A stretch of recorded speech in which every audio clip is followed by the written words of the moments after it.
Nah, ada hampir sama dengan kisah yang sebelumnya berkenaan dengan istri yang meminta cerai daripada suami dengan cerai khulu'. Diriwayatkan oleh daripada Sayyidina Abdullah bin Abbas, katanya suaminya Barirah seorang hamba sahaya diberi nama Mughith. Sementara Barirah hamba sahaya juga yang dibebaskan oleh Siti Aisyah. Jadi Barirah ini dahulunya hamba sahaya, kawin dengan hamba sahaya namanya Mughith. Jadi hamba sahaya kawin dengan hamba sahaya. Barirah ini hamba sahayanya Siti Aisyah. Mughith hamba sahaya orang lain. Barirah dibebaskan oleh Siti Aisyah. Dengan demikian, Barirah menjadi orang merdeka, suaminya berstatus sebagai hamba sahaya. Daripada kedudukan kemasyarakatan dan status, orang merdeka itu lebih tinggi berbandingkan hamba sahaya.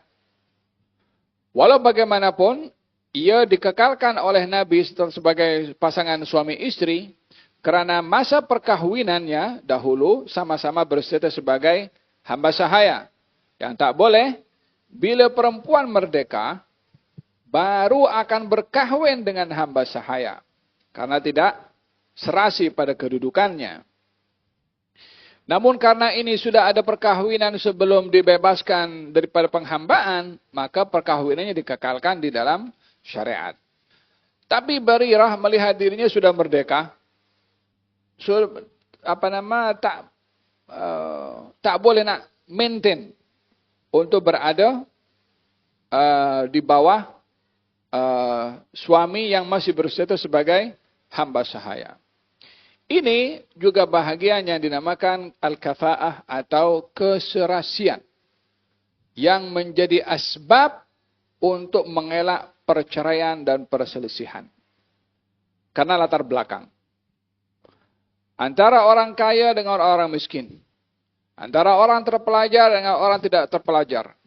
Antara hamba sahaya dengan bukan hamba sahaya. Berbicara tentang perkahwinannya, bila dipersetujui daripada awal oleh masing-masing, maka perkahwinan itu akan menjadi sah. Tetapi kekhawatiran bila keadaan sebelum berkahwin itu menjadi prinsip bagi dia, menjadi kehormatan. Dia sebagai seorang bangsawan, kawin dengan orang yang biasa. Jiwanya sebagai seorang bangsawan itu bila dilihat oleh masyarakat, apa semua takut berubah nanti. Akhirnya, dia akan minta cerai. Karena tekanan daripada sekeliling. Untuk mengelak daripada perceraian itu timbul selepas berkahwinan, maka diperhatikan tentang keserasian itu sebelum berkahwin. Lebih kepada sifat saddud dzari'ah, mengelak perkara buruk di kedepan hari. Orang kaya bila kawin dengan orang miskin dan bersetuju, maka jangan sampai satu hari mengatakan, aku lebih kaya daripada engkau.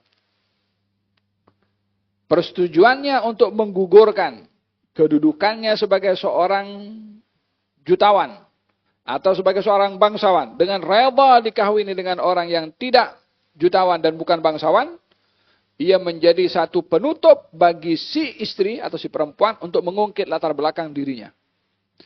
Jika orang yang dia musaqqaf, seorang pendidikannya tinggi, sampai profesor, contoh.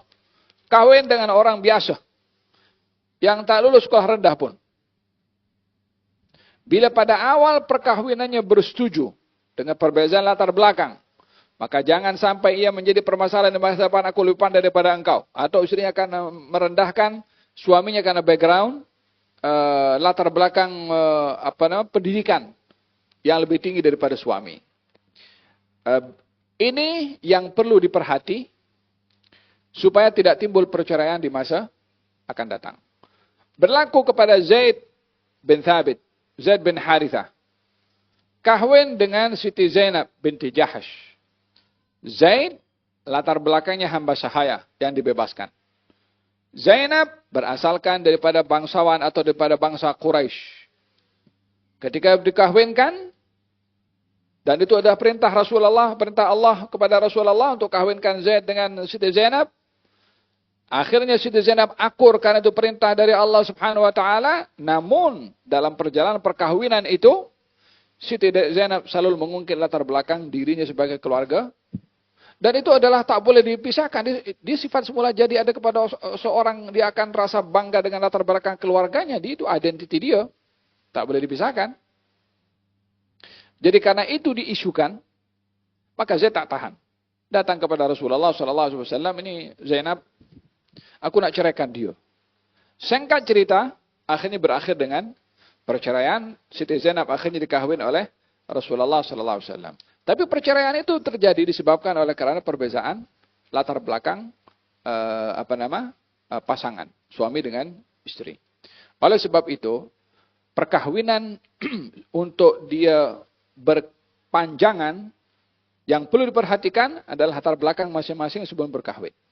Keserasian perlu diambil kira supaya tidak berlaku permasalahan pada saat perjalanan perkahwinan sudah dilangsungkan. Barirah tadi sudah dibebaskan. Maka Barirah meminta untuk cerai daripada Mughith, suaminya. Katanya, "Ka'anni anzuru ilaihi yatufu khalfaha." Aku melihat Mughith ini berjalan di belakang Barirah, yabki wa dumu'uhu tasil ala lihyatihi. Sehingga air mata Mughith itu basah, membasahi jangkut. Apa sebabnya? Barirah, please jangan minta cerai. Barirah, jangan tinggalkan aku. Barirah, sampai dia sedih dan menangis. Dan tangisan itu bukan sikit. Dia sampai berjalan di belakang Barirah merayu supaya tidak minta cerai. Tapi Barirah, perasaannya tak boleh. Bukan nak kejam dengan Mughith. Tapi perasaan dia tak boleh dusta dengan perasaannya sendiri. Kalau dipaksakan, akan timbul masalah juga. Ya subhanallah. Maha suci Allah subhanahu wa ta'ala yang menciptakan hambanya dengan berbagai macam perasaan dalam hati masing-masing. Yang ini cinta sangat, yang ini benci sangat. Yang cinta sangat, peliknya cinta kepada orang yang dia benci kepada dia. Walhasil. Kata baginda Rasulullah SAW mengatakan kepada Abbas, "Ya Abbas, ala ta'jab min hubbi Mughith Barirah?"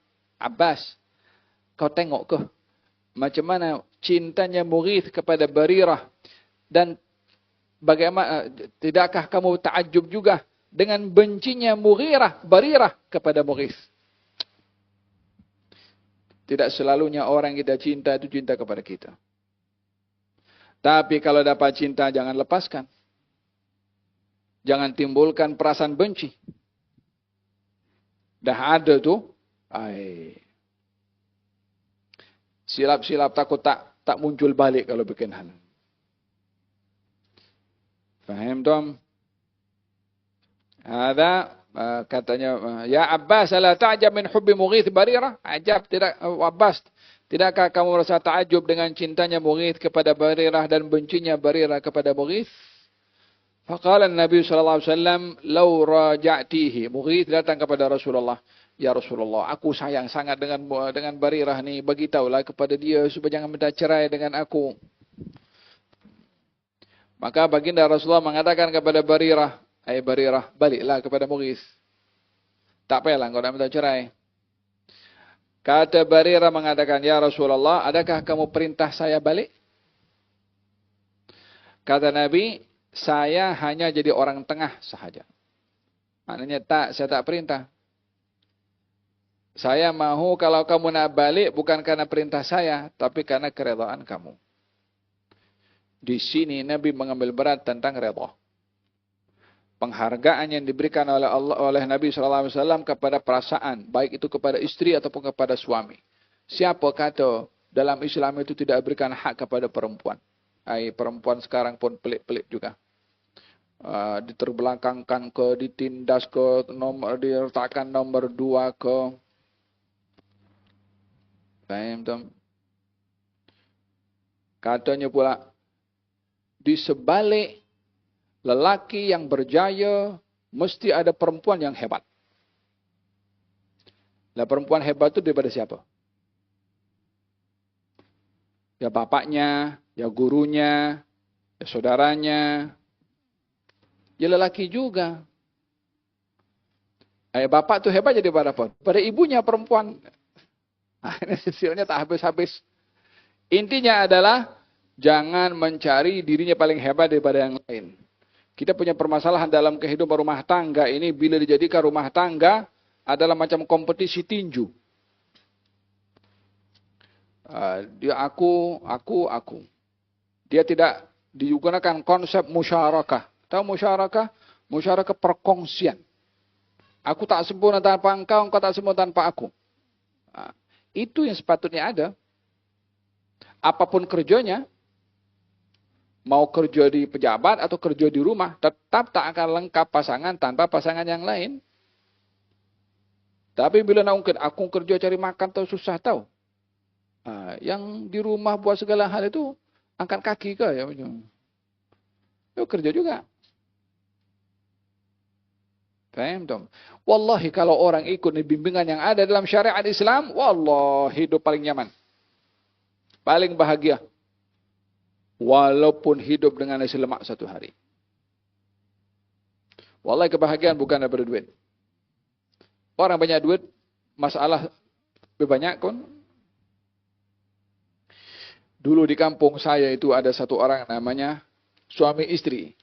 Yang suaminya namanya To. Istrinya namanya Ti.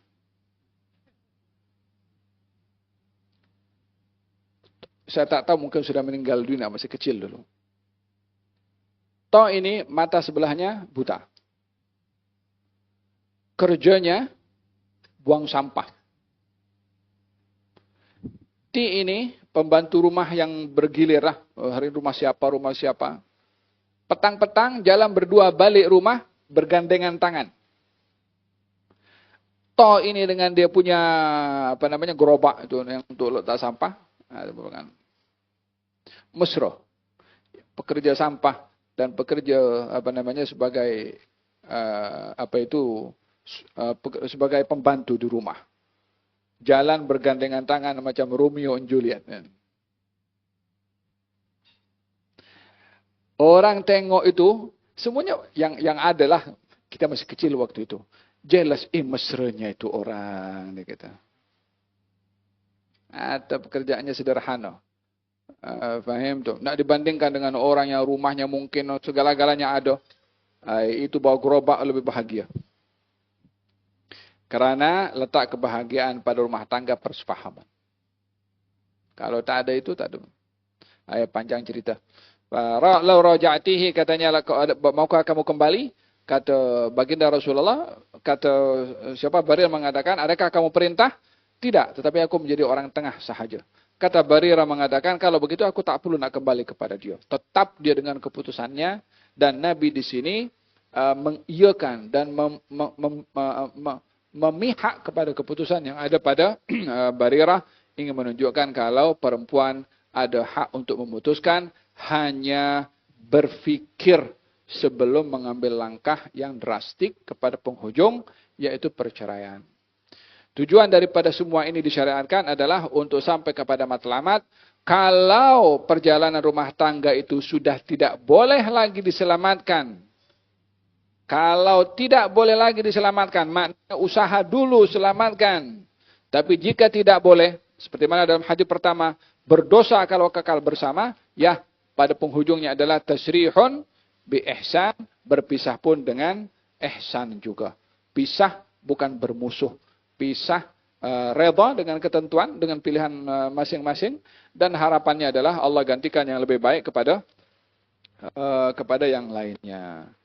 Ini boleh jadi hal-hal yang kita tak suka, itu justru ada kebaikan yang Allah Subhanahu wa taala berikan. Fa asa an takrahu syai'an fa huwa khairul lakum wa asa an tuhibbu syai'an fa huwa syarrul lakum. Ada kalanya kamu suka kepada sesuatu tapi itu tidak membawa kebaikan. Ada kalanya kamu tak suka kepada sesuatu tapi itu membawa kebaikan. Moga-moga Allah Subhanahu wa taala berikan penghayatan kepada kita akan sirah-sirah Nabi Muhammad SAW dan melazimkan diri pada hukum hakam yang diajarkan oleh Rasulullah SAW. Dan moga-moga Allah Subhanahu wa taala mengangkat darjat Siti Aisyah dan seluruh istri-istri Nabi SAW sebagai ibu kepada orang-orang beriman.